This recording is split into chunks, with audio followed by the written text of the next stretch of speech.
Sa umaga pong ito, nasa series po tayo ng breakthrough. Na ito po ang ating pag-aaralan sa umagang ito. Ito ang pamagat po natin ay breakthroughs in life are found in Christ na ating makikita sa John 11:25 hanggang 26. Ito po yung pinagkuhanan natin ng verse. Bago po yan, sabi po na isang hindi kilala, sabi po rito, life is a series of tiny miracles. Notice them. Sabi po gano'n. Napakaganda po. Kumbaga sa araw-araw, ang buhay ay isang serye ng maliliit na himala. Tunay nga po na hindi po natin ito namamalayan, pero dapat pansinin po natin ito kahit maliit na bagay, marami pong nangyayari sa ating buhay na mga himala. Minsan, akala natin pangkaraniwan na lang, pero kaya po ito tinatawag na himala dahil hindi po ito dahil sa gawa natin. Dahil po ito sa gawa ng makapangyarihan Diyos na kasama po natin sa araw-araw. Ito po. Ito po, storytelling po muna tayo dahil sabi, ang lumang pagtuturo ay nagsisimula sa storytelling. Kumbaga, yun yung form ng pagtuturo dati. Sige po, makibukas po tayo sa John 11. Mag-upisa po tayo sa 1 hanggang 45 po ito. Maikli lamang po ito, hindi po tayo abutin ng tanghali. Sabi po rito, may isang taong nagngangalang Lazaro na nagkasakit. Nakatira siya sa Betania kasama ang mga kapatid niyang sina Maria at Marta. Si Maria ang nagbuhos ng pabango sa paa ng Panginoon at pagkatapos ay pinunasan iyon ng kanyang buhok. Dahil may sakit si Lazaro, nagpasabi kay Jesus ang magkapatid, Panginoon, ang minamahal ninyong kaibigan ay may sakit. Nang marinig ito ni Jesus ay sinabi niya, hindi niya ikamamatay ang sakit na ito. Nangyari yon upang maparangalan ang Diyos. At sa pamamagitan nito ay maparangalan ang anak ng Diyos. Sa mga buhay po natin, nangyayari po talaga ito na may mga sakit, pero panghawakan po natin yung sinabi ng ating Panginoong Yesus na yung sakit na yan ay merong gagawin ng Diyos upang maparangalan ang kanyang pangalan. Sige po, patuloy po tayo sa verse 5. Mahal ni Jesus ang magkakapatid na Marta, Maria at Lazaro. Gayunman nagpalipas pa siya doon ng 2 araw. Mula na mabalita ang may sakit si Lazaro. Pagkatapos nito, sinabi niya sa kanyang mga alagad, magbalik tayo sa Judea. Sumagot ang mga alagad, Rabbi, hindi po ba't kamakailan lamang ay pinagtangkang kayong batuhin ng mga tao? Bakit pupunta na naman kayo doon? Sinabi ni Jesus, hindi ba't may 12 oras sa maghapon? Hindi matitisod ang lumalakad kung umaga sapagkat nakikita niya ang nagbibigay liwanag sa daigdig. Iba po yung parang kung mapapansin niyo po, iba yung sagot ng Panginoong Yesus. Napakatalighaga po talaga ng ating Panginoong Yesus. Ang tanong ng kanyang mga alagad, bakit pupunta naman kayo doon? Pero ang sagot niya, sinabi ni Jesus, hindi ba't may 12 oras? Ibig sabihin, may oras pa, maliwanag pa. At ang makikita nilang liwanag doon ay ang Panginoong Yesus. Kaya yung iba kasi katitisuran na nakikita. Pero ito, dapat nilang makita dahil kasama nila ang Panginoong Yesus. Yung liwanag na nagbumula sa ating Panginoong Yesus. Sa verse 10 po, patuloy po tayo. Subalit natitisod ang lumalakad kung gabi sapagkat wala na siyang liwanag. Idinugtong pa ni Jesus, natutulog ang kaibigan nating si Lazaro. Pupunta ako upang gisingin siya. Panginoon, kung natutulog lang po siya ay gagaling siya. Sagot ng mga alagad. Verse 13, ang ibig sabihin ni Jesus ay patay na si Lazaro. Ngunit ang akala ng mga alagad ay talagang natutulog lamang ito. Dahil dito'y tuwirang sinabi ni Jesus, patay na si Lazaro. Dahil hindi nga po maintindihan ng mga alagad. Dahil sa Panginoong Jesus, natutulog lamang ang bawat tao na sumakabilang buhay. Dahil spiritual, buhay pa yon si Lazaro. Sa verse 15 po, ngunit dahil sa inyo, ako'y nagagalak na wala ako roon. Nang sa gayon, ay sumampalataya kayo sa akin. Tayo na, puntahan natin siya. Sa verse 16 po, Sinabi ni Tomas na tinatawag na kambal, sa kanya mga kasama. Sumama tayo sa kanya nang mamatay tayong kasama niya. Meron po silang negative na kasama. Pero yung negative na to, talaga may purpose din po ang Diyos kung bakit nasabi niya to. Kasi minsan nabubuo sa isipan ng bawat tao na sa pamahiin, may mga ganun pong pangyayari. Pero ito, sabi nga, sumama tayo sa kanya nang mamatay tayong kasama niya. Di ba tayo mga Kristiyano, namatay din tayo sa ating sarili. Kumbaga, namatay tayo nakasama ng Panginoong Hesus, nilibing tayo nakasama ng Panginoong Hesus, bumangon din tayo nakasama ng Panginoong Hesus. Sabi po sa verse 17 naman po tayo, pagdating ni Jesus, nalaman niyang 4 na araw nang nakalibing si Lazaro. May 3 kilometro lamang ang layo ng Jerusalem sa Betania. At maraming Hudyo ang dumalaw kina Marta at Maria upang makiramay sa pagkamatay ng kanilang kapatid. Nang mabalitaan ni Marta na dumating si Jesus, sinalubong niya ito, ngunit si Maria na may naiwan sa bahay. 21 po. Sinabi ni Marta, Panginoon, kung narito po kayo, hindi sana namatay ang kapatid ko. Subalit alam kong kahit ngayon, ipagkakaloob sa iyo ng Diyos ang anumang hingin ninyo sa Kanya.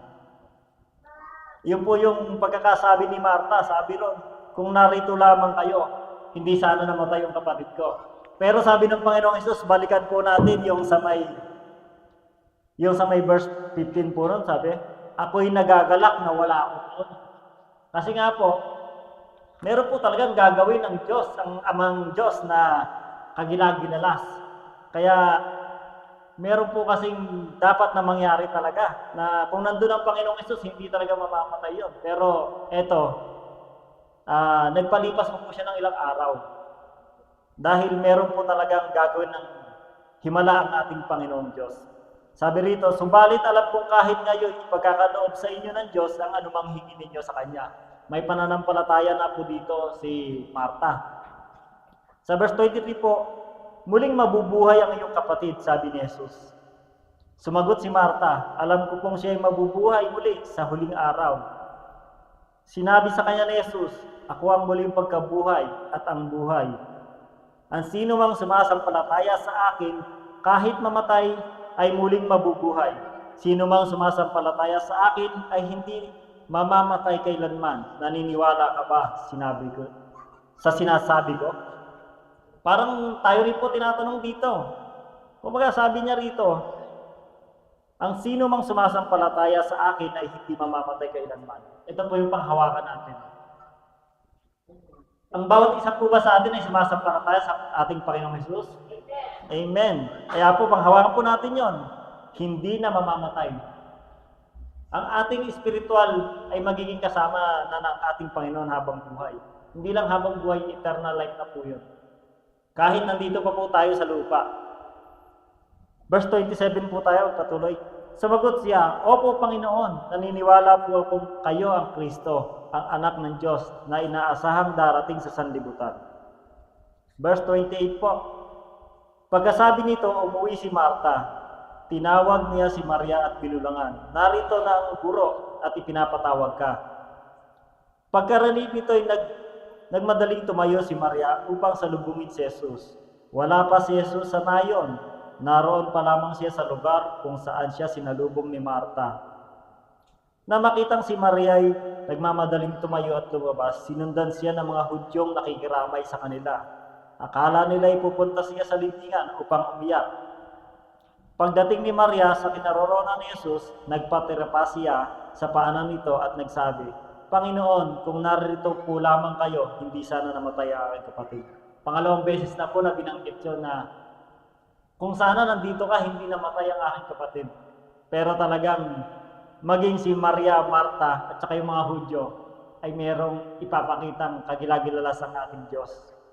Kaya lahat ng ito naaayon sa kalooban ng Diyos. Sabi pa rito sa verse 33 na po tayo, nahabag si Jesus at nabagbag ang kanyang kalooban nang makita niyang umiiyak si Maria, pati ang mga Hudyong kasama nito. Saan ninyo siya inilibing? Tanong ni Jesus. Sumagot sila, Panginoon, halika kayo at tingnan ninyo. Tumangis si Jesus, kaya't sinabi ng mga Hudyo, tingnan ninyo talagang mahal na mahal niya si Lazaro. Sinabi naman ng ilan, napagaling niya ang bulag, bakit hindi niya napagaling? Napigilang mamatay si Lazaro. Verse 38 na po tayo. Muling nabagbag ang kalooban ni Jesus pagdating sa libingan. Ang pinaglibingan kay Lazaro ay isang yungib na natatakpan ng malaking bato. Verse 39 po, alisin ninyo ang bato, utos ni Jesus. Ngunit si Marta na kapatid nang namatay ay sumagot, Panginoon, nangangamoy na po siya ngayon. 4 na araw na siyang patay. Sinabi ni Jesus, hindi ba't sinabi ko sa iyo, kung sasampalataya ka ay makikita mo ang kaluwalhatian ng Diyos? Kaya't inalis nila ang bato. Tumingala si Jesus sa langit at sinabi, Ama, nagpapasalamat ako sa iyo sapagkat dininig mo ako. Pause po muna tayo. Dito po, ito po yung panalangin ni Jesus na maiksi lamang. Hanggang 43. Hanggang 42. Sabi rito, at alam kong lagi mong akong dinirinig, ngunit sinasabi ko ito dahil sa taong naririto upang maniwala silang ikaw ang nagsugo sa akin. Sabi pa ng 43, pagkasabi nito ay sumigaw siya, Lazaro, lumabas ka. Lumabas nga si Lazaro na nababalot ng telang panlibing, ang mga kamay at paa. Take note po, ito po nababalot ng telang panlibing, ang kamay at paa. Talagang makikita nito na si Lazaro balot na balot. Kung nakapanood na po kayo ng yung mga mami, binabalot po yung katawan para na ma-preserve. Ganun po yung picture dito. Sabi, yung kamay at paa, may nakabalot ding tela sa mukha niya. Inutos ni Jesus sa kanila, kalagan ninyo siya at nang makalakad siya. Last verse po, 45. Marami sa mga Hudyong dumalaw kina Maria ang nakakita sa ginawa ni Jesus at sumampalataya sila sa Kanya. Ito po yung ating kabuuan ng verse. Sabi ko sa inyo, may lang po Ito po, sa istoryang ito, nakita po natin yung pag-ibig at kabutihan ng Diyos. Kitang-kita po natin dito. Dahil po, ano po ba yung nagawa ni Lazaro na kabutihan o masasabi nating paglilingkod para makatanggap siya ng biyaya ng Diyos? Di ba po wala? Ni isang dialogue ni Lazaro dito, wala po tayong nabasa. Ni isa pong paglilingkod na ginawa po ni Lazaro, wala po tayong nakita dito. Basta nakita natin na siya ay nagkasakit, namatay, dinalaw ng Panginoong Hesus. Maliban po dun sa pagiging magkaibigan po ng Panginoong Hesus at Lazaro, wala na pong ibang nabanggit dito sa istorya na may katiting na nagawa si Lazaro. Sabi nga rito, yung pa isa, meron bang kakilala o bakar si Lazaro para arugain ng Panginoong Hesus? Ano bang klase tao, estado, o posisyon para bigyan panahon siya ng Panginoong Hesus? Wala po, hindi po yun na nakikita sa estado ng tao. Hindi po na dahil tagapaglingkod tayo, kaya tayo inaaruga ng Panginoon. Hindi po. Ang Panginoon po ay patas sa lahat ng tao na sumasampalataya sa Kanya, na nagmamahal sa Kanya, na may relasyon sa Kanya, na may ugnayan sa Kanyang Ama. Ang bawat isa po ay patas yung Kanyang pag-aaruga.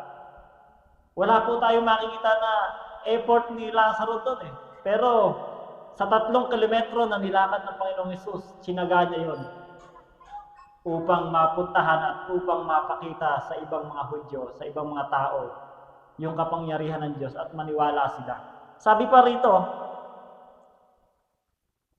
sumampalataya sila sa Kanya, sabi doon sa verse 45. At tanong nga po, patay ba talaga si Lazaro?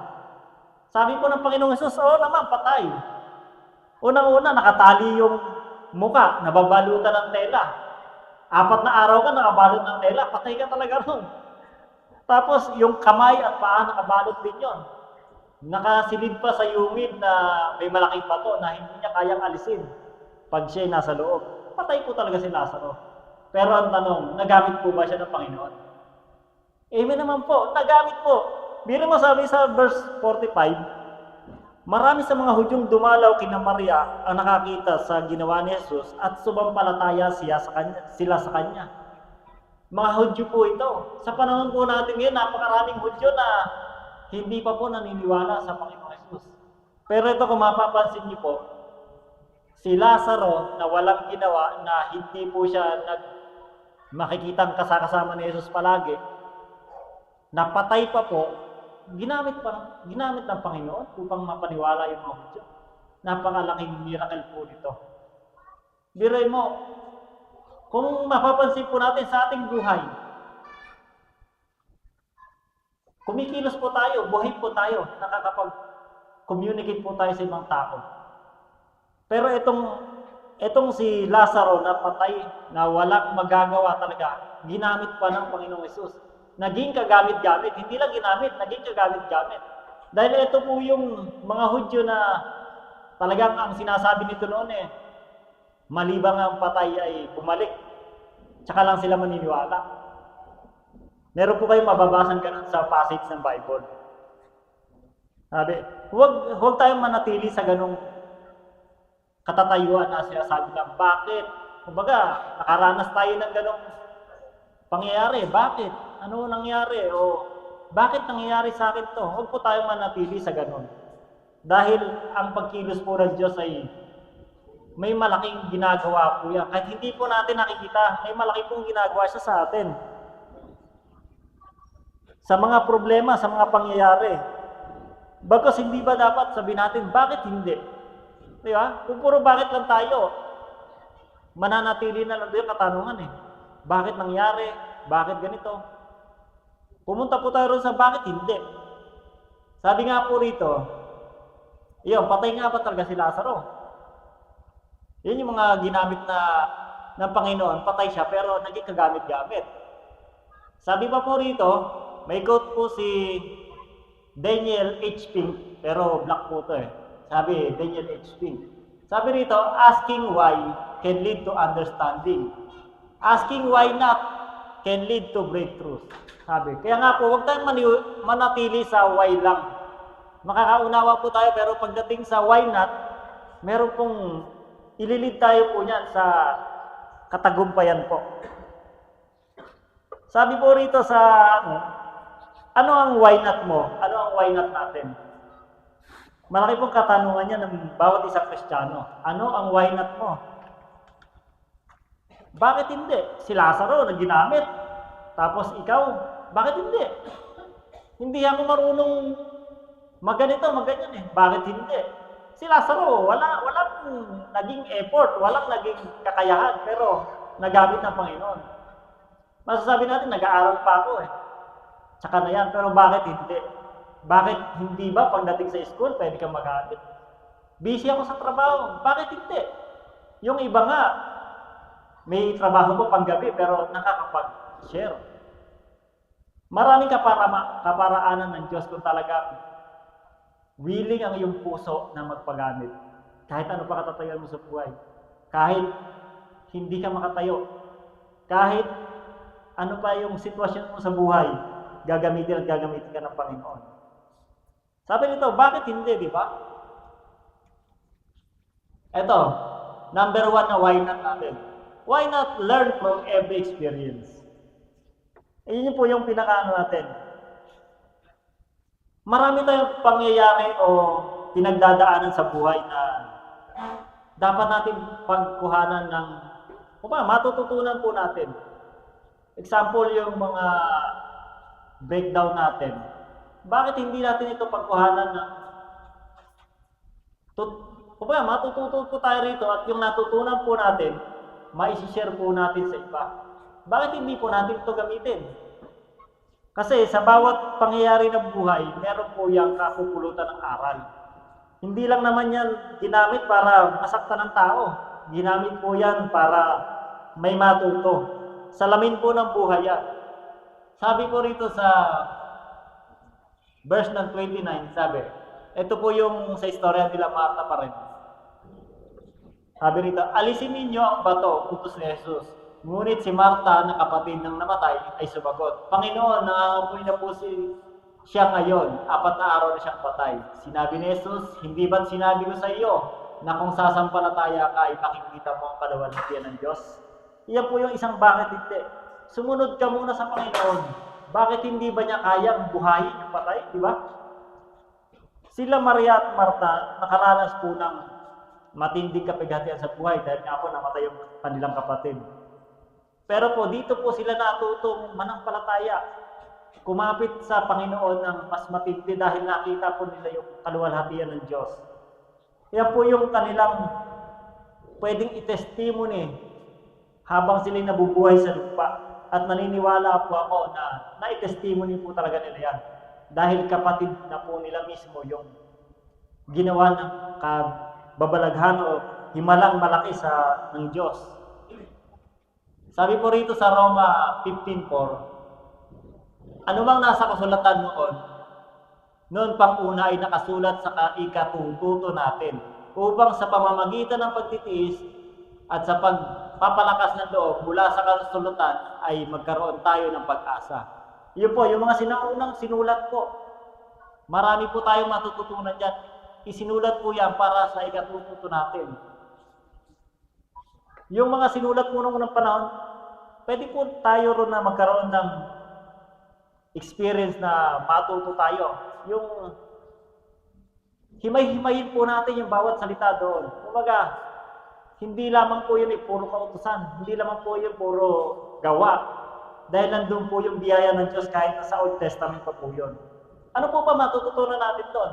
Kung sila nagsumiksik sa kautusan, na tayo naman ay binigyan po ng biyaya, ito po ang ating dapat na maunawaan. Hindi po tayo manatili doon na nasa kautusan lamang.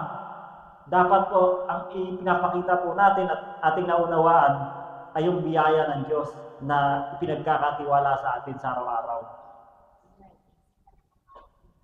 Next naman po tayo.